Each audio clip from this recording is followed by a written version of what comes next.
بسم اللہ الرحمن الرحیم۔ السلام علیکم ورحمۃ اللہ وبرکاتہ۔ میں محمد وسیع رضا سنی پوائنٹ چینل پر آپ کا خیر مقدم کرتا ہوں۔ ایک نئی ویڈیو کے ساتھ دوستو، امید قوی ہے کہ آپ سب خیر و عافیت سے ہوں گے۔ ناظرین کرام، آپ جانتے ہیں کہ حضرت علی کرم اللہ تعالی وجہ الکریم بہت اچھے فیصلے فرمایا کرتے تھے۔ آپ کے فیصلے سن کر لوگ تعجب سے دانتوں میں انگلیاں دبا لیا کرتے تھے۔ آپ کے فیصلے حیرت انگیز طور پر صاف ستھرے ہوا کرتے۔ دوستو، حضرت علی کرم اللہ تعالی وجہ الکریم کا ایک فیصلہ آپ کے سامنے پیش ہے، سماعت فرمائیں۔ کہتے ہیں دو آدمی سفر کر رہے تھے، ایک کے پاس 5 روٹیاں تھیں اور دوسرے کے پاس 3۔ جب بھوک لگی تو دونوں راستے میں ایک جگہ ٹھہر گئے، پھر انہوں نے اپنی اپنی روٹیاں نکال کر اکٹھا کر دیں اور مل کر کھانے کے لیے بیٹھ گئے۔ اتنے میں ایک تیسرا شخص آ پہنچا۔ دونوں نے اس سے کہا، آؤ بھائی، کھانا حاضر ہے۔ وہ شخص بھی آ کر کھانے میں شریک ہو گیا۔ پھر تینوں نے مل کر وہ روٹیاں کھائیں۔ کھانے سے فارغ ہو کر تیسرے شخص نے 8 روپے ان دونوں کو دیے اور یہ کہہ کر چلا گیا کہ تم دونوں آپس میں بانٹ لینا۔ 5 روٹی والے نے اپنے ساتھی سے کہا کہ میری 5 روٹیاں تھیں اور تمہاری 3 روٹی تھیں، اس لیے 5 روپے میں لے رہا ہوں اور 3 روپے تم لے لو۔ اس بات کو سن کر 3 روٹی والا بولا، 3 5 کی بات نہ کرو، ہم دونوں نے مل کر روٹی کھائی ہے، اس لیے دونوں کا حصہ برابر رہے گا، لہذا 4 روپے تم لو اور 4 روپے میں لوں گا۔ اس پر دونوں میں جھگڑا بڑھ گیا۔ پھر دونوں اپنا مقدمہ لے کر حضرت امیر المومنین سیدنا مولا علی کرم اللہ تعالی وجہ الکریم کی عدالت میں پہنچے۔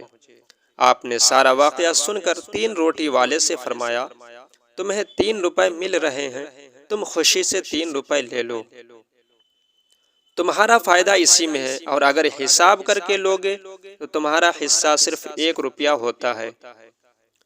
اس نے کہا، سبحان اللہ، روٹی میری 3 اور میرا حصہ صرف 1 روپیہ؟ بھلا یہ بھی سمجھ میں آنے والی بات ہے؟ اگر حضور حساب کر کے مجھے سمجھا دیں تو پھر میں بخوشی 1 ہی لے لوں گا۔ آپ نے فرمایا، اچھا تو سنو، روٹیاں کل 8 تھیں، 3 تمہاری اور 5 تمہارے ساتھی کی، اور چونکہ کھانے والے تم 3 تھے، اس لیے ہر ایک روٹی کے 3 ٹکڑے کرو۔ اس طرح 8 روٹیوں کے 24 ٹکڑے بنتے ہیں۔ اب ان 24 ٹکڑوں کو 3 کھانے والوں پر تقسیم کر دو۔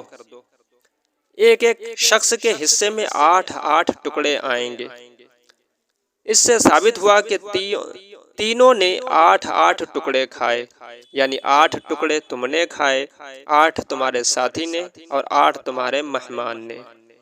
اب سنو، تمہاری کل 3 روٹیاں تھیں، ان 3 روٹیوں کے 3 ٹکڑے کریں تو 9 ٹکڑے بنتے ہیں، اور تمہارے ساتھی کی 5 روٹیاں تھیں، ان 5 روٹیوں کے 3 ٹکڑے کریں تو 15 ٹکڑے ہوتے ہیں۔ تو تم نے اپنے 9 ٹکڑوں میں 8 خود کھائے، تمہارا صرف 1 ٹکڑا بچا جو مہمان نے کھایا، لہٰذا تمہارا 1 روپیہ ہوا، اور تمہارے ساتھی نے اپنے 15 ٹکڑوں میں 8 خود کھائے اور اس کے 7 ٹکڑے جو بچے مہمان نے کھائے، لہٰذا تمہارے ساتھی کے 7 روپے ہوئے۔ آپ کا یہ نکھرا صاف ستھرا فیصلہ سن کر وہ دم بخود رہ گیا اور اپنے حصے کا 1 روپیہ لے کر چلا گیا۔ ناظرین اکرام، دیکھا آپ نے حضرت علی کرم اللہ تعالی وجہ الکریم کیسا حیرت انگیز طور پر صاف ستھرا فیصلہ کر دیتے تھے۔ اللہ تعالیٰ آپ سب کو خوش اور آباد رکھے۔ اللہ تعالیٰ آپ سب کو دین و دنیا کی بھلائیاں نصیب فرمائے۔ اللہ تعالیٰ آپ سب کو قرض اور مرض سے محفوظ فرمائے۔ حضرت علی کرم اللہ تعالی وجہ کی پکی سچی محبت عطا فرمائے۔